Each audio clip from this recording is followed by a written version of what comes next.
Otep à tous, bien-aimés frères et sœurs. Que va-t-il se passer? Où va le monde? Est-ce qu'on aura un peu la paix dans ce monde? Est-ce que les intérêts des uns doivent toujours susciter le massacre des autres? Parce que nous, on veut être les plus grands, on veut dominer, on veut coloniser, on massacre. Nous avons vu que c'était d'abord la Palestine. La Palestine est écrasée, hein? Écrasée. Là-bas, maintenant, chaque jour, on compte seulement les gens qui sont envoyés au repos éternel. Chaque jour. Parce qu'on continue encore à taper et puis on occupe le terrain. On envoie des gens occuper là-bas. Installez-vous. Tout ça. C'est horrible. Après ça, on est allé au Liban. Au Liban, ce qui s'est passé, c'est que les Libanais eux-mêmes ont vendu, ont trahi leur défenseur, celui qui se battait pour eux, Nasser, le patron du Hezbollah. On l'a... Parce que eux-mêmes, ils ont donné les informations. Et on leur avait promis la paix. Oh, vous serez en paix. Maintenant, au moment où je vous parle, on fait que les bombarder encore tous les jours. Ils n'ont plus de défenseurs. Ils n'ont plus rien. C'est ça les vraies négociations. Les négociations occidentales, c'est ça.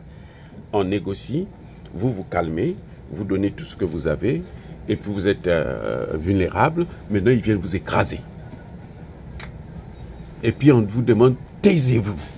Et la communauté internationale n'a pas le droit de critiquer, n'a pas le droit. On dit, nous avons le droit de porter des frappes préventives pour éviter que demain, nous, on puisse être en danger. Nous devrons déjà aujourd'hui, là, taper.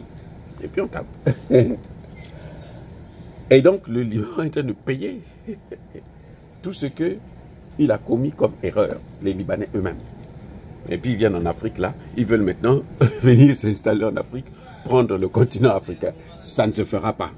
On va les renvoyer. Le moment venu, on va les renvoyer. Bref, après le Liban, on est allé en Syrie. Au moment où je vous parle, il y a une partie de la Syrie qui est prise. Le terreau qui est à la tête, là, c'est leur homme. Donc, ils sont, on le présente, on le salue, Trump le rencontre, tout le monde, c'est la fête avec lui. Jusqu'à ce que on occupe tout.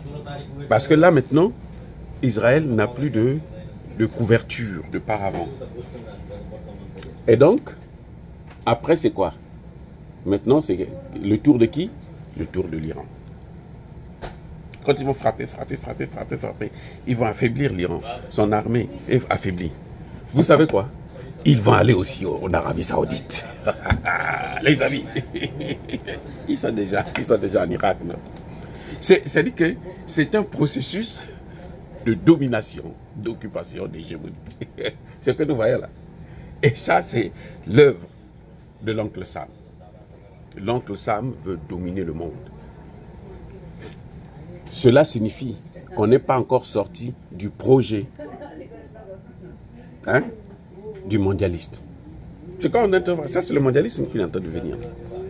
Ils ont déjà l'Irak, ils ont l'Arabie Saoudite, on discute parce que l'Arabie Saoudite a les moyens. C'est elle qui finance la plupart des opérations où on va massacrer les autres là. On va massacrer les Libanais, comment tu parles, pas les Libanais, plutôt les Libyens, les Irakiens et tout. C'est l'Arabie Saoudite. Mais leur tour arrivera.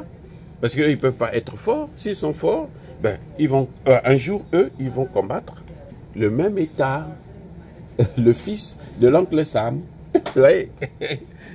Oui, donc, ça dit que c'est là où, je vais dire, les Arabes là ont un problème. Eux, quand il s'agit des Noirs, ils deviennent, mais ce sont des, ils sortent les muscles, ils sont, alors que nous, on ne leur a jamais rien fait. Nous, on ne leur a jamais fait la guerre. Vous voyez comment l'Algérie est en train de nous menacer, en train de nuire, déstabiliser le Mali, l'Algérie. Le Mali n'a jamais rien fait à l'Algérie de mal. Au contraire. Bref, ce que vous êtes en train de voir là, ça ne va pas s'arrêter en Iran. Si les Arabes pensent que ça va s'arrêter en Iran, ils se trompent. Tous les pays arabes là, ils vont occuper ça. Ils vont les dominer, ils vont les coloniser, ils vont les prendre en esclavage. L'oncle Sam est déterminé. Maintenant, là, nous souhaitons seulement que la Russie et la Chine résistent. Ce n'est que là qu'on pourra les arrêter. Sinon, vous allez voir ce qui va se passer. Les amis, c'est terrible comment on est en train d'aller vers... C'est la guerre entre le monde multipolaire et le monde unipolaire. Oui. Mais ce qui se passe, c'est qu'ils font tout pour séparer. C'est pour ça que vous avez vu que Trump a tissé des liens avec la Russie pour que la Russie soit un peu réticent, quoi. Elle ne rentre pas trop dedans. Et puis bon, maintenant on lui a sacrifié l'Ukraine et tout pour qu'elle sacrifie aussi l'Iran. Mais est-ce que la Chine aussi va le faire? C'est là la vraie question. Si la Chine le fait, c'est fini pour l'Iran. Les amis, soyez bénis.